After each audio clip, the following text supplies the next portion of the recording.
This year, this month, we have a theme. And you might suspect what the theme is based on our first guest and what his topic is going to be. You might notice that in the newsletter it talked about the mystery of Sherlock Holmes. Now, Jeffry Bradway is a lifelong fan of Sherlock Holmes. He joined his first Sherlockian society, the Men on the Tour, in 1995. He became a Baker Street Irregular. Now, for those of you who do not know what a Baker Street Irregular is, it is probably the highest that any Sherlockian can aspire to, because you're invited in to this group. And he became a BSI in 2009, the same year he joined the Baker Street Breakfast Club, based here in Bennington, Vermont. In all, he belongs to 6 Sherlockian groups. He's been published in the Baker Street Journal and a number of other Sherlockian journals. He's given a number of lectures and visual presentations on Sherlock Holmes in Vermont and Massachusetts. He impersonated Arthur Conan Doyle and will be appearing as Dr. Watson in the coming year. He studied medieval history in graduate school and has taught history at the college level. For many years, he worked for Barnes & Noble. He's an avid Jeopardy viewer. He lives in Pittsfield with his wife, Marcella, and their 2 sons, Ben and Jack. I welcome Jeff happily.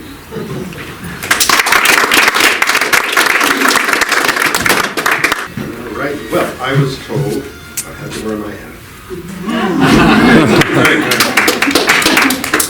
Hello, everyone. Sally asked me here today to speak to you on the mystery of Sherlock Holmes. As you know, Sally is one of the founders of the Baker Street Breakfast Club here in Bennington. And next year, the club will be celebrating its 30th anniversary. Sally and I met almost 11 years ago. We were seated together at the annual meeting of the Baker Street Irregulars in New York City. And during that meeting, I was called up to the podium as one of the new members inducted that year. The Irregulars were founded in 1934 by Christopher Morley, a popular newspaper columnist, essayist, and novelist of his day. It's an organization of Sherlock Holmes enthusiasts, a singular set of people, as one historian of the group has termed them, who have come to be known as Sherlockians.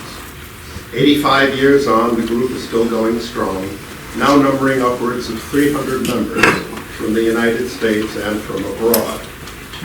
And the Irregulars and our own breakfast club here in Bennington are but 2 of literally hundreds of Sherlock Holmes organizations, large and small, here in the United States and all around the world. Everyone has heard of Trekkies, those Star Trek enthusiasts for whom the stories and characters are all too real. Well, Sherlockians beat Trekkies to the game by about 40 years. For Sherlockians, Sherlock Holmes and his world are every bit as real, or more so, than what we read in the newspapers. Or at least they should be. At this juncture, I should let you know that in the Baker Street Breakfast Club, Sally is known as the Gassagine, our title for the leading officer of the group. We have other officers like the Tantalus and the Commissionaire. Now, as Gassagine, Sally wields awesome power. The symbol of her power is the Persian slipper.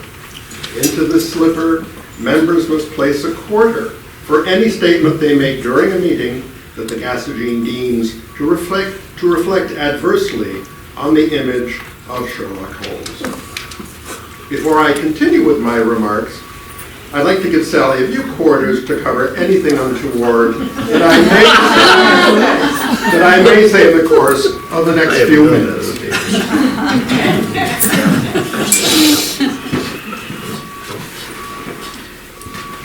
By the way, for those of you interested in learning more about such things as Gassagines, Tantaluses, Commissionaires, and Persian slippers, I commend to you a thorough reading of the complete Sherlock Holmes. Well, 85 years of the Baker Street Irregulars is quite a long time. Even longer is the 132 years since the world was introduced to Sherlock Holmes. He is perhaps the most recognizable literary character in the world. Literary, Sally, not fictional. He's arguably more popular today than he's ever been. Now, why is that? How is it that this eccentric character living in nondescript lodgings in one of the lesser byways of London still appeals to audiences of the present day? That is the mystery, and I will be so bold as to say the magic of Sherlock Holmes. Many people have sought an answer to this question. Back in 1946, Edgar W. Smith, editor of the Baker Street Journal, wrote in the second issue an essay called The Implicit Sherlock Holmes. In it, he asked, what is it we love in Sherlock Holmes? He begins his answer with the observation, we love the times in which he lived. The half-remembered, half-forgotten times of snug Victorian illusion, of gaslit comfort and contentment. That certainly is part of it, but it's only a small part. Even at the time Smith wrote, audiences were enjoying the very popular series of Sherlock Holmes films featuring Basil Rathbone and Nigel Bruce, all of which were set in the present day, and in 3 of which Holmes was even fighting the Nazis. And just consider Holmes's recent incarnations in the BBC's Sherlock and in CBS's Elementary, both of which have proven immensely popular. Neither one features those gaslit, fog-girt surroundings. Again, both are set in the present day, one in London and one in New York City. No, the secret must lie elsewhere.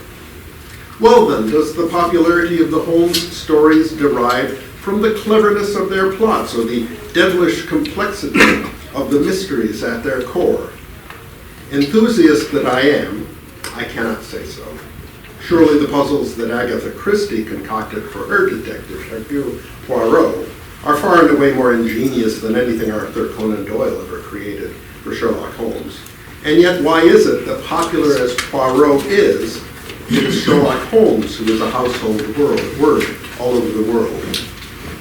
Why is it that the mere sight of a deerstalker cap, a pipe, and a magnifying glass tells people of all ages, races, and reading ability that the character in question is a detective, and not only a detective, but Sherlock Holmes? How do we explain the special place that Sherlock Holmes continues to occupy in our shared consciousness? Let's go back to the milieu in which Holmes first appeared.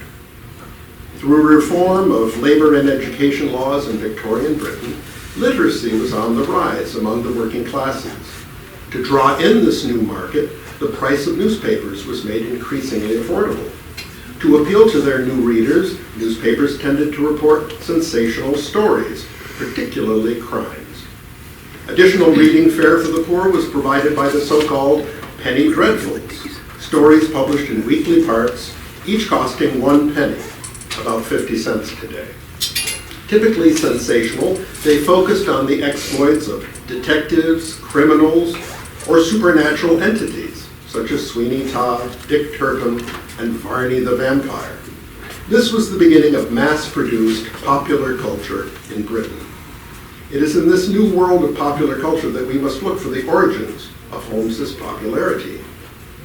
Sherlock Holmes first appeared in A Study in Scarlet by Arthur Conan Doyle, which was included along with 2 works by other authors in Beeton's Christmas Annual for 1887.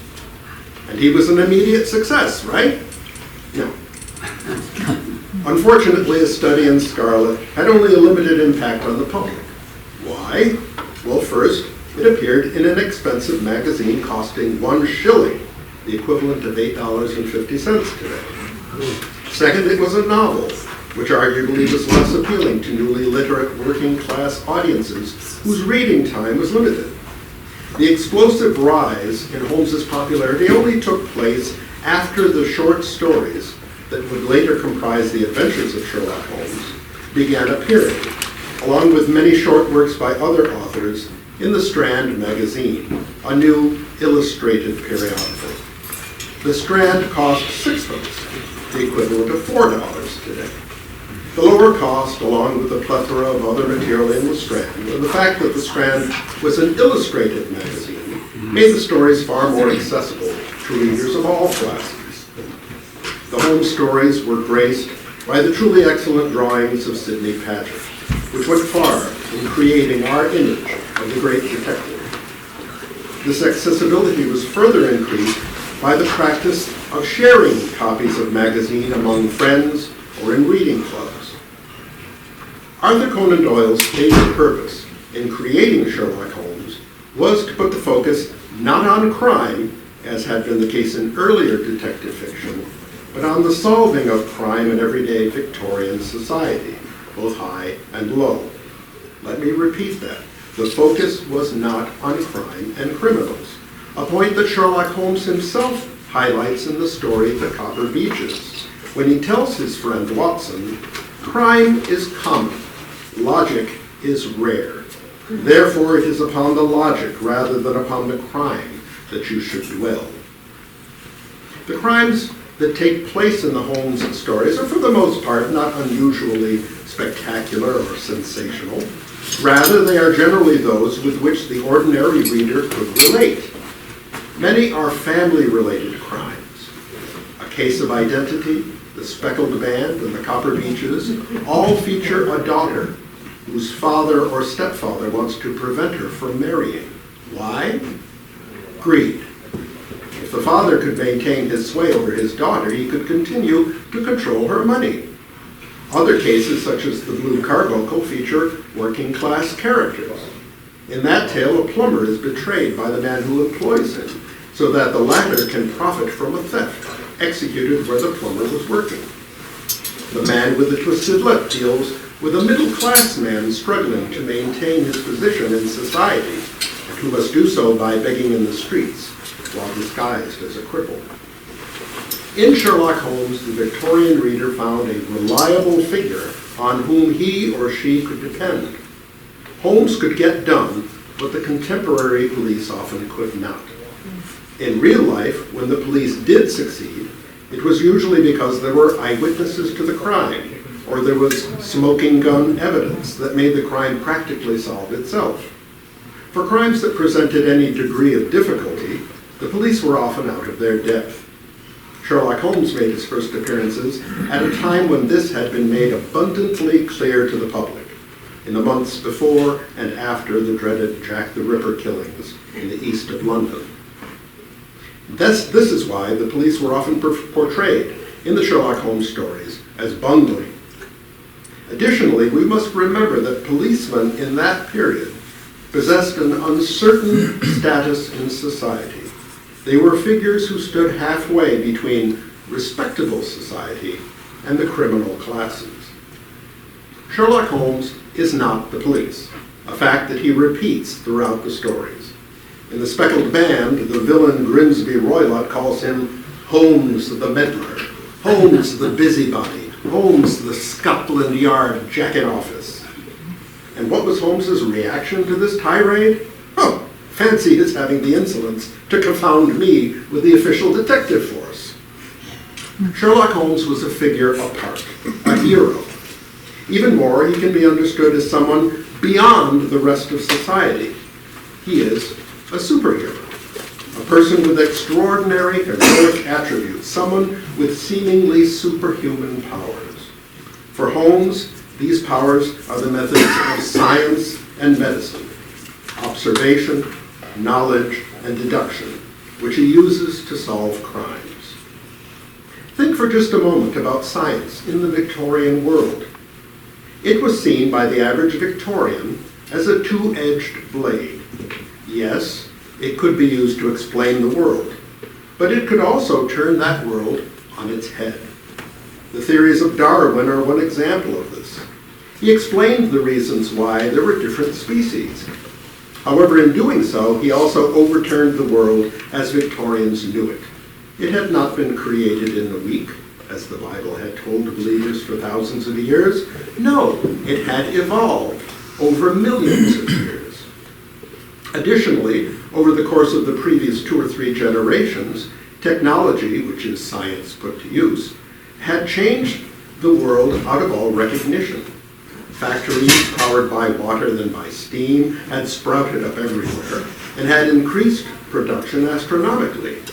They had made existing products vastly more affordable and had led to the creation of new products never dreamt of before. Railroads had transformed the speed and facility of getting people and goods from place to place.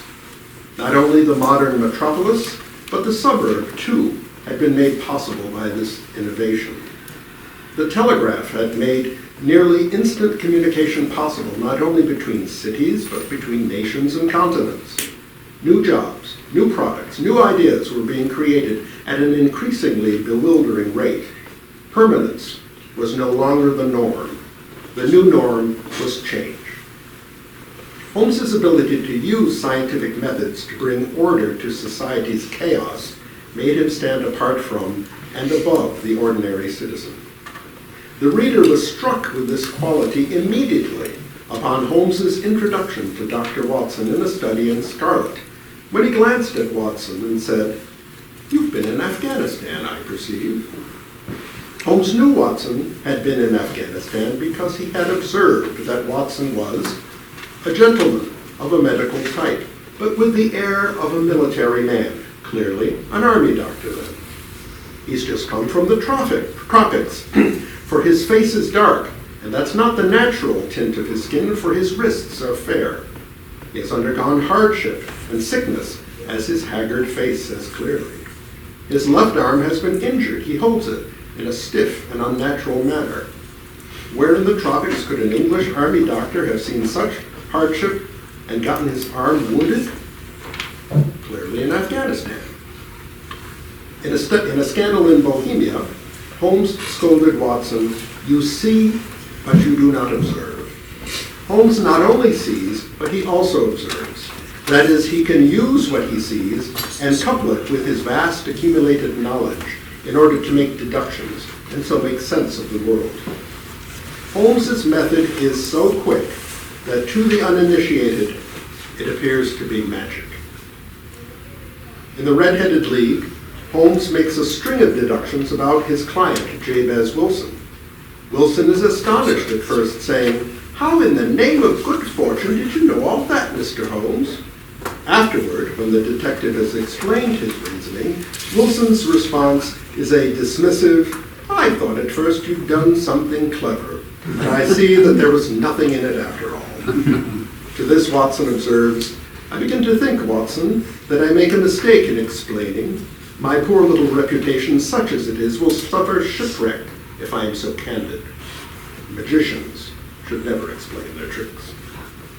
Through his method, Holmes can restore order to a society whose members are uncertain about the security of their place in that society. Members of the working class might wonder if their jobs would still exist as technology rushed to transform and improve itself. Middle classes, who had worked hard to reach a position of some comfort, did not want to slide back down the social ladder. The upper classes, who had seen revolutions take place in other countries caused by discontent of the lower classes, did not want to see their own society upended. At various points in the Sherlock Holmes stories, our hero restores order to all these various strata of society. Holmes is willing to work for all manner of clients. Their particular social standing holds no import for him. It's the interest of their case that matters. So in Sherlock Holmes, we find not merely a hero, but someone of super abilities and powers. Is this sufficient to explain his continuing popularity? No, I still don't think so. Now, coupled with these extraordinary abilities that set him apart from society, is the very intimate familiarity that readers felt with the environment within which Holmes operated. Sherlock Holmes lived in London, the familiar, everyday London that readers themselves experienced.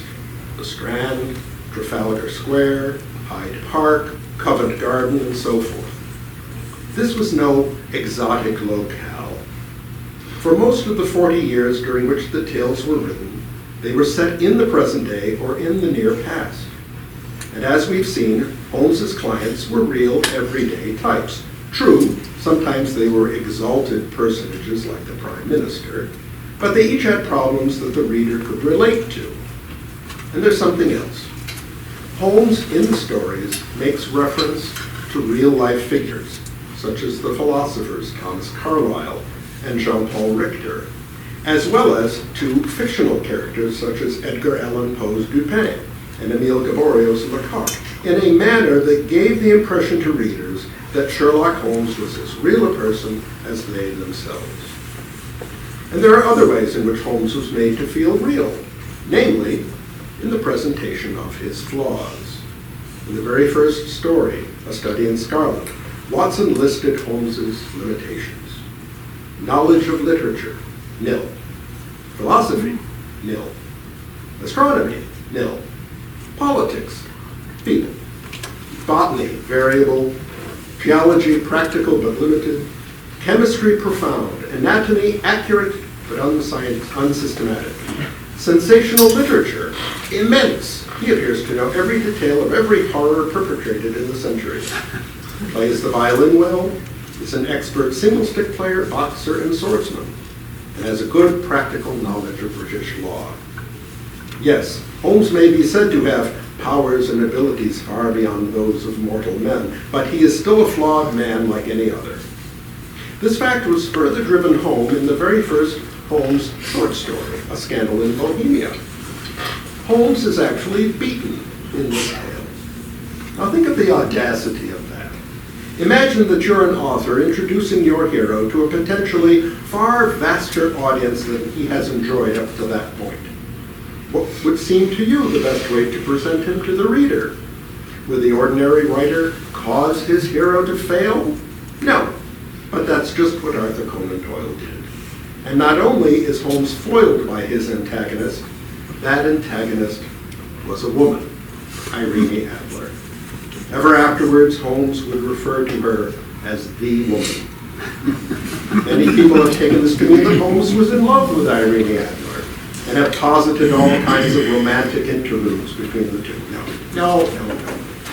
This was not the case, as Dr. Watson made very clear in the opening lines of A Scandal in Bohemia, where he noted, in Holmes's eyes, she eclipses and predominates the whole of her sex. It was not that he felt any emotion akin to love for Irene Adler. What Holmes felt for Irene Adler was admiration and appreciation of a keen intellect and a daring personality. For Holmes, Irene Adler represented the platonic ideal of womanhood against which all are measured but none approaches. By 1893, Arthur Conan Doyle had written 26 Sherlock Holmes stories. He was tired of the character and was tired of the burden of creating new plots. So in December of that year, in the final problem, he killed off his hero.